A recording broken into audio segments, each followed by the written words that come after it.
एकांनी सांगा, जेव्हा देवांनी अंधार बघितला आणि बोलला का देव, अरे बापरे एवढं अंधार आहे, आता मी प्रकाश करतो, असं बोलला का? प्रकाश हो. फक्त बोलला प्रकाश हो आणि प्रकाश झाला.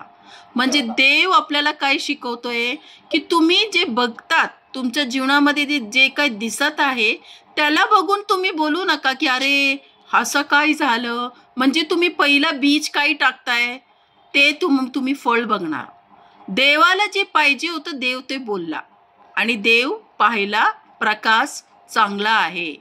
तसंच तुम्ही तुमच्या जीवनामध्ये काय बघायचं, तुम्हाला तुमच्या जीवनामध्ये तुम्हाला काय हवे त्याची तुम्ही मनामध्ये ठेवायचं.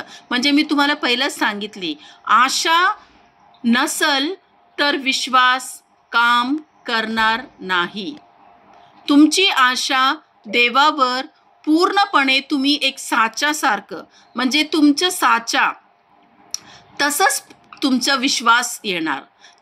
जसं तुम्ही बोलणार, जसं तुमच्या हृदयामध्ये काही चालू आहे तसंच तुमच्या जीवनाचा तुम्ही परिणाम बघणार. Hallelujah, hallelujah. प्रभूला धन्यवाद. तर परमेश्वर पिता तुम्हाला हेच शिकवत आहे माझे प्रियांनो, की तुम्ही तुमच्या जीवनामध्ये फक्त आणि फक्त तसंच मनामध्ये घ्या जे तुम्हाला बघायचं आहे. मी तुम्हाला